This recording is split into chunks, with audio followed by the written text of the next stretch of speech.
how to motivate people. Let's get into it. So how to motivate people is a big question. And obviously, when we're talking about communication as a leader, there's everything you have to say about how you motivate your team. I want to first start with some things that don't work in motivating your team. However, at first glance, it looks like, yes, this is what everyone does. But really, I want you to think for yourself, do these things really motivate you? Do they really get down to the core and the essence of who you are and connect you to the vision of the company or connect you emotionally to the team?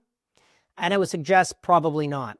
So what doesn't work in motivating people, at least consistently or over time, is pats on the back. Ooh, you mean we can't pat people on the back?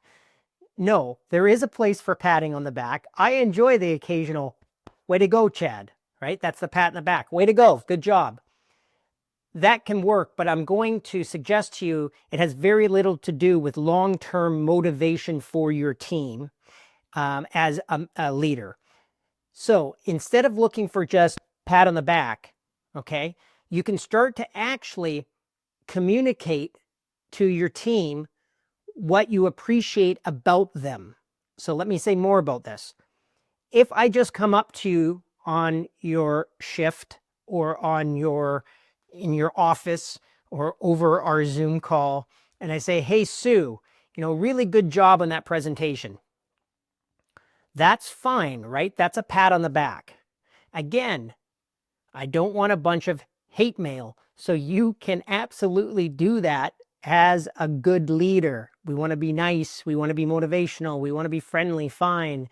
There is a time and place for that. But if you want long-lasting motivation, you got to go for something deeper, which is I have learned to stop as a leader and say, what was it that Sue did that had that presentation be so good?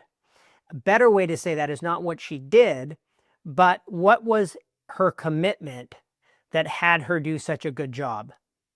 And then I look and I say, well, she is committed to excellence. She's committed to getting things done on time. She was committed to team collaboration.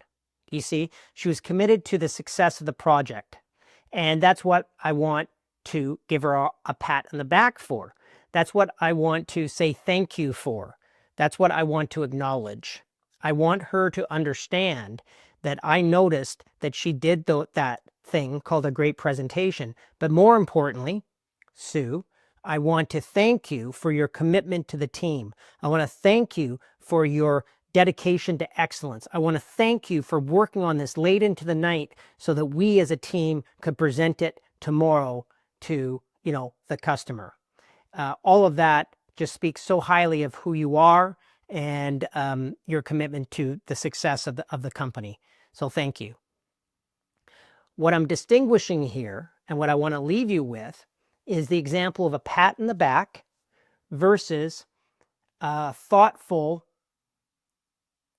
communication from you as a leader or coach when you see the type of behavior that you want more of in the organization. We need to stop and look and yes, pat on the back, but go deeper than just thanking them for doing the task.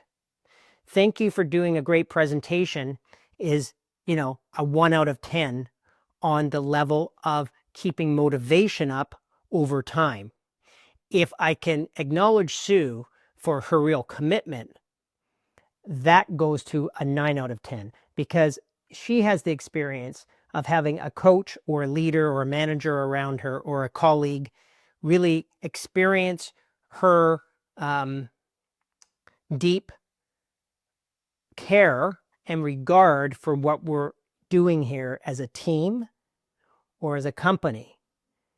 And it's that which I want to learn how to communicate. And through my act of communicating it to her, others can replicate it. Therefore, we are building a culture less of needing pats on the back to stay motivated and more of a deeper sense of belonging and purpose and energy and commitment to team excellence. I hope that gave you a deeper cut of how to motivate people in an organization. People will motivate themselves when they experience that you fully understand what they're bringing of value to your organization. Great people who are connected to the vision of your organization and connected to each other don't need to be motivated. They don't need the pats in the back. But to create that kind of culture, you absolutely do need to make public. You need to let them know that you notice those kind of values in the background that had Sue do such a good presentation.